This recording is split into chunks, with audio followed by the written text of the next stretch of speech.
ఇటీవల సినిమా సంబంధిత కార్యక్రమాలు ప్రీ రిలీజ్ ఈవెంట్లలో మాట్లాడుతూ ఇతర నటులపై నోరు పారేసుకోవడం సీనియర్ ఆర్టిస్టులకు అలవాటైపోయింది. ఇలాంటి వార్తల్లో ముందు వరుసలో ఉంటున్నారు 50 ఇయర్స్ ఆఫ్ ఇండస్ట్రీ నటకిరీటి రాజేంద్ర ప్రసాద్ గారు. ఆ మధ్య నితిన్ రాబిన్ వుడ్ సినిమా ఈవెంట్లలో వార్నర్ ను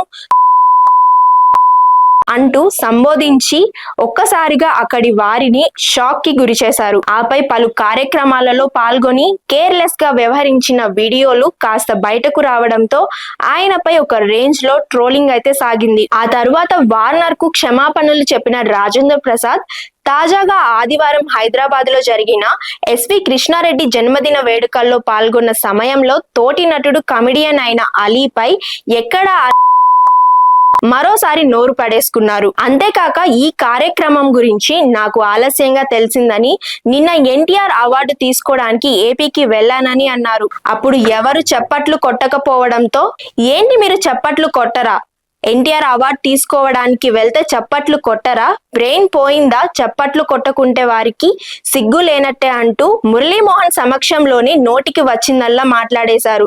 దీంతో రాజేంద్ర ప్రసాద్ వ్యవహార శైలిపై నెట్టింట పెద్ద చర్చే జరుగుతుంది. వయసు పెరుగుతున్న కొద్దీ అవతలి వారికి ఆదర్శంగా ఉండాల్సింది పోయి ఎందుకు తోటి వారిని ఇంతలా డీగ్రేడ్ చేయడం, చులకనగా మాట్లాడడం అంటూ కామెంట్స్ చేస్తున్నారు. 45 ఏండ్ల నటన అనుభవం ఇదేనా నేర్పింది, ఇదేనా పెద్దరికత, ఇతరులకు ఇచ్చే మర్యాద అంటూ నేటిజన్లు కామెంట్స్ పెడుతున్నారు. నోరెత్తితే ఎన్టీఆర్ ఇంట్లో పుట్టే, ఎన్టీఆర్ గారి తల్లి చేతుల్లో పెరిగా అని చెప్పుకునే ఈ నటుడిని ఇలానైనా పెంచారు అని ఆ ఫ్యామిలీకి మచ్చ తెచ్చేలా చేస్తున్నారు. ఆయన ఏదో సరదాగా మాట్లాడుతూ అలాంటి మాటలు అన్నప్పటికీ వారిద్దరి మధ్య అంత ర్యాపో ఉన్న 10 మంది ముందు పబ్లిక్ లోకి వచ్చినప్పుడు మాత్రం నోరు అదుపులో పెట్టుకోవాలని హితవు పలుకుతున్నారు. ఇన్నాళ్ళు సినిమాల ద్వారా తెచ్చుకున్న పేరును రాజేంద్ర ప్రసాద్ ఇలాంటి వ్యాఖ్యలతో చెడగొట్టుకోకూడదని, అసలు అవసరమైన ఇకపై ఏ సినిమా ఫంక్షన్లకు పోకుండా ఉంటేనే మంచిదని ఆయన అభిమానులు, సినీ లవర్స్ కోరుతున్నారు.